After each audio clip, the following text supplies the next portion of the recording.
Oh, wow. I started that one. I was going to let 3 be my last one, but I got a 4 here. I want to talk about it right now. Bringing a giant down. Do you not know how long Goliath lasts? We preach so much about David and Goliath. We preach about the Philistine and Israel. 2 of the greatest group in the past. But now that we think about it, Israel was always greater than the Philistines. Although the Philistines had just as many wars won as Israel. But look at the statue of it. The Philistine has always had Goliaths, which were giants. The Bible never stated anyone else had giants. The Philistines had giants in it. Israel never had a giant. So it was already an unfair fight. The odds were always against Israel, especially when it came to fighting the Philistines. The Philistines' encouragement came for the equipment that it had. It had giants. Their confidence came from what they could see. They already knew that they were going to conquer any land they came upon because they had giants. Children of Israel was always at a deficit or default. And there's a word I'm trying to grab and I can't grab. But the Lord used David. Okay? But it took some time. You see how many people, according to the Bible, the Philistines had conquered? You see how many times the Philistines had conquered Israel? Amen. Amen. My whole point is, when you're dealing with a government, y'all, listen to me. I know it's scary to some of y'all because y'all don't want to go through the trauma of it all. Government has the power to do whatever it is they want to do. They have the power to take your money illegally. That's stealing, right? But who's going to get them?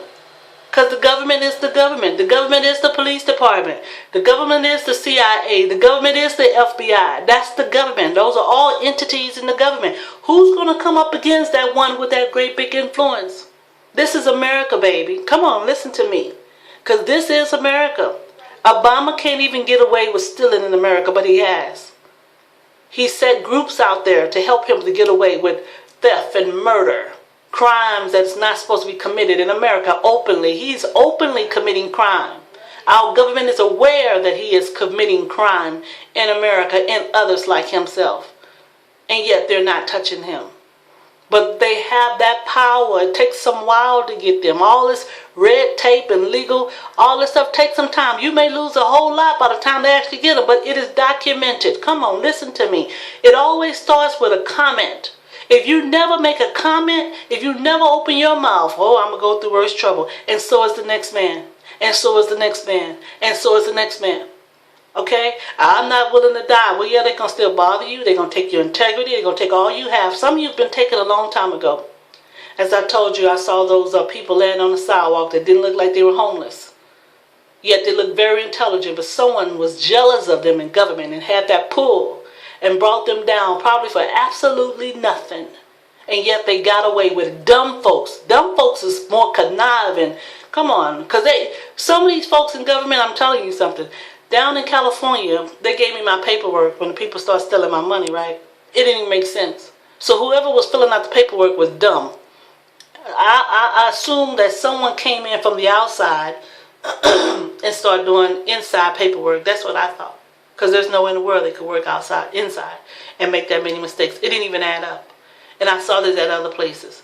Some of these people that are being forced of you, if you get up in position because you're just bad like that, you know, you're just bad. People are afraid of you because you're just bad. You're ruthless. And you get up in position, that don't mean you're intelligent. That doesn't mean you have an education. Some folks are street smart. They have that street knowledge of how to do things. Street teaches you to fight. That's how we all got it. We learned being pushed out there that some things we do may not be legal. That's what we learned when we pushed out into the streets. It may not be legal, but we're getting by. And a good person would get out in the street and try to do good and will have it the hardest because they don't know how to take what they want. They'll starve. I don't steal, but you're starving. I don't kill, but they try to rape you.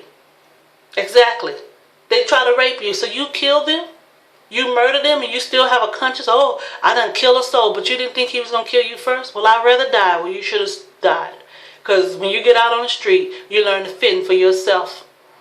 And then we take these mentalities, not having God in their life, nothing to balance them out, and they fight their way. They figure out a loophole to get up into a high position, and they still have that mentality of street fighting. That's the only way they're going to make it to the top. They didn't make it there by being intelligent. They didn't make it there because they earned it. They didn't make it there by being smart. They made it there because they fought their way. A different type of fight. A legal fight. A lot of lies, a lot of manipulation, a lot of murders, a lot of stealing, no regret to it, no remorse, because they felt when they were out on the street, someone did something to them. They learned to take that street fight, that street mentality. When we come up in leadership, we have to be balanced, because a lot of us have that street fight in us. That's street knowledge. Yeah, and you can still come up in any position, not even knowing how. That's why they call them tricksters. We call them bull essers. As I said the other day, someone said, I laughed. I said something about blacks and whites, and a reader said, that's a bull esser. And he said the word. And that's what we used to call them, somebody who loved a bull ess. That means they mess around with you, they trick you, they manipulate you, and they don't mean no right to you. And they get their way by deceiving you. And that's how a lot of folks are coming down, because the educated folks don't know street knowledge. Yeah, they don't know the tactics of the streets. So that's the thing, to be educated and a bull esser. To be educated in a book, that means, let me tell you, education is not book knowledge. Education is skill. You're skillful. You know your occupation. See, you can have all the book knowledge you want and not know how to handle things. Means skillful means I know what I'm doing and how to do it. I can get up in a position without a high school diploma and do my job. Yeah, because you can learn the skill from being outside. Like when I was in the American Red Cross, most of my experience comes from the American Red Cross on hands. I didn't go to school to learn the stuff I've learned. I learned how to be an accountant by sitting there. Someone told me, this is how you do it, Renee, and I continue to do the same job over and over. And I worked at a bank. I did repetition, repetition, repetition, and I had it down. I knew how to do it. I knew how to do it. I didn't go to school to become an accountant. I knew how to do it because I worked there. I was a manager. I didn't know what the heck I was doing. I didn't even know how to make a paragraph. If I had to send a letter, but they had templates. All you had to do was fill in the first name, fill in the last name, and put the price or whatever the letter's already pre-written, you know. You can make it today, y'all. You don't have to get discouraged about not being educated when you have that street smart. Street pushes you to have to think on what to do in the at-hand situation. It pushes you to pull out those skills and creativity. Now, I'm against the wall right now because I don't have a place to go. What do I do? You know, and just like I think about Abraham's, Ishmael's mother, Hagar. And she was out there with nothing, and she was pushed against the wall, sitting out in the middle of nowhere. You know, what do you do when you have nothing? What do you do? It's put before you. I mean, the Lord sometimes pushes some things before you, and you learn. That's how He did her. He opened up a well. There's water over there. He pushes things before you and say, okay, get it. And He'll cover you. Whatever it is, however it is. I've learned that being in the streets, baby. Some things that wasn't mine, the Lord said, okay, get it. I didn't go steal it, just like Jesus when He had need of that ass. He said, I need to have this ass. And then He took it. And He was riding it down the street. Yeah, and then nothing happened to Him. Now, He did die after that. But my whole point is, if the Lord does it, it's done. Amen. That's my whole point. I don't have to be funny with it. I ain't meant to be funny on something as serious as this. But you learn the techniques of the streets. And when you bring it into the work environment, you have to be careful. Because there's a lot of folks out there with street knowledge. And yet they're good. They're skillful. And so you get up there with those politically, as we call politically correct people, governors and mayors, and then they're all intelligent and intellectual. They're deceived all the time.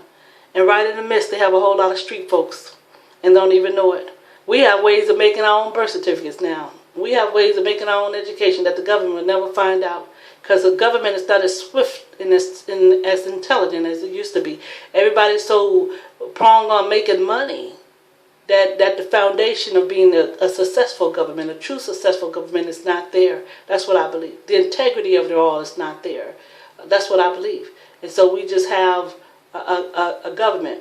We have an entity, but it's not built on strength any longer. I'm going to let it go at 4. I'm through. Y'all have a good Sunday morning. Hopefully I preach the word that's going to be nurturing to your soul.